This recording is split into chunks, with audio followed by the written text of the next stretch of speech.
Hey everyone, today we're going to analyze some more of One Piece's paneling, this week from chapters 1106, 1107, and 1108. Now normally I focus on brand new chapters or really classic ones, but I wasn't able to cover these chapters when they came out, because my channel was deleted. Thanks, Shueisha. Anyway, there's some really cool action between Luffy, Kizaru, and Saturn here, and I can't wait to break down what makes it so interesting. So let's get right into it.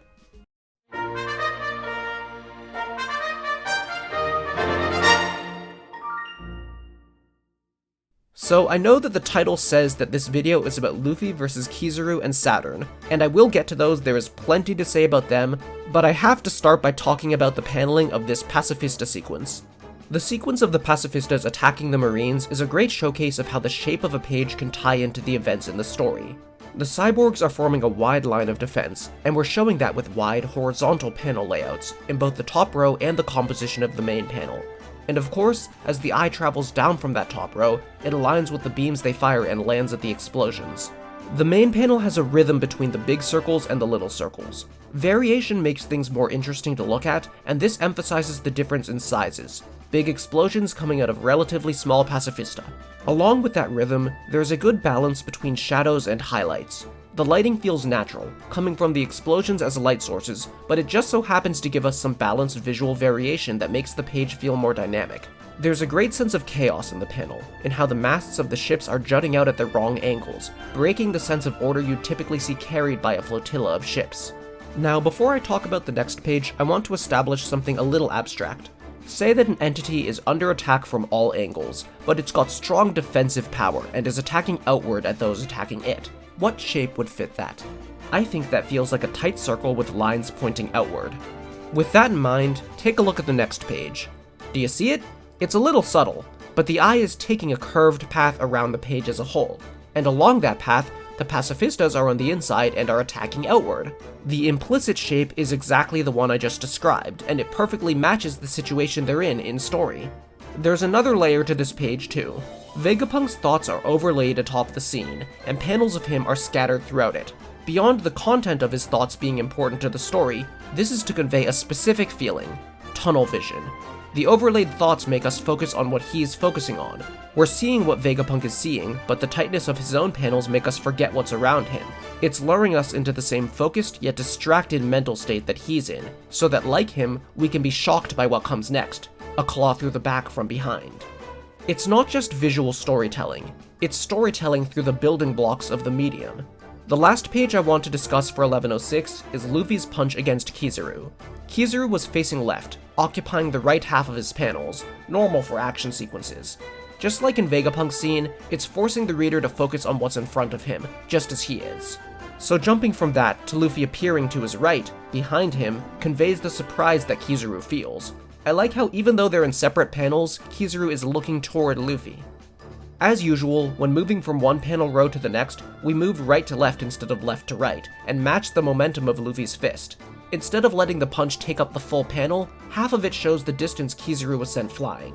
The follow-through adds rhythm and shows power even more than the impact itself. That's it for 1106. We just talked about Luffy punching Kizaru, so to start 1107, let's talk about Luffy punching Saturn. Before this punch happens, it sets up rotational motion. This isn't just wind-up for the sake of wind-up, but is there to make sure the next beat flows smoothly. Saturn knocks Luffy backwards, but we need to reverse that momentum for Luffy's punches. The sense of rotation lets us be ready to transition between them in a U-turn. The rotation also matches the path the eye is taking around the panels before coming into Luffy's punches. The punches themselves use one of my favorite Oda compositions, a circle with lines radiating outward that get pulled towards a single target. It conveys the feeling of a ton of power emanating outward, but that power being controlled and focused, and it allows an attack to fill a page instead of being just one line. Luffy's harder black and white shading stands out in contrast to Saturn's more gray look, which ensures the panel is clearly readable. Luffy is controlling more than half of the space, matching his dominance in this moment. The follow-through might be even better. Like with the Kizaru punch, we make sure to show the distance Saturn is sent flying, but the best part is how Luffy's swirling fists draw the eye. You start by going diagonally, pulled toward the contrast of the haki, but once there, the eye gets baited upward by the other arm, which curves up and draws the eye to the other point of contrast. And once we're up there, well, we're ready to go down with the first arm again. It's literally baiting the eye into looping around, matching how Luffy's arms are literally swirling and twirling with momentum. It's like it's a good version of that panel I complained about in chapter 1111, because the swirling is actually made clear. There's one more page from 1107 I want to discuss, Sanji blocking Kizaru's beam. Again, the contrast draws the eye, and that goes double here. It's not just making the important parts stand out, but is emphasizing through shadows how Sanji is in conflict with the brightest character in the story. Sanji is angled to align with the eye as it travels down, and is perpendicular to Kizaru's beam, matching how he's acting as a shield. But my favorite part is how he's breaking up the attack. Oda likes to use radial shapes to convey power, as we can see on Kizaru. So what does it mean when a radial shape has its core taken away? It shows how Sanji has completely cancelled the attack. There's actually only a couple of pages I want to talk about from 1108. I'm skipping some interesting paneling, but I'm trying to cram 3 chapters into one video and I still want to get this video out on time, so I'm just talking about the best. For 1108, that's the final 2 pages, starting with Saturn's wild attack. Both Saturn's attack and Luffy's dodge are following the usual right-to-left rule, but there's some clever misdirection in that. They're bright and contrasty and what the eye expects to be following, so it's easy to miss how Sanji is underneath, running in the opposite direction. He's Mr. Prince after all. He's doing something important, yet is hiding behind Luffy's more attention-grabbing movement. At the same time, the page makes sure that we do see Sanji when we need to, because once the eye finishes looking at Luffy and Saturn, the path it takes to go to the next panel just happens to pass Sanji. And seeing what Sanji is doing is important because he's what the next sequence of panels is about. I like the flow of how Sanji goes from leaning forward to leaning backward when Kizaru hits him.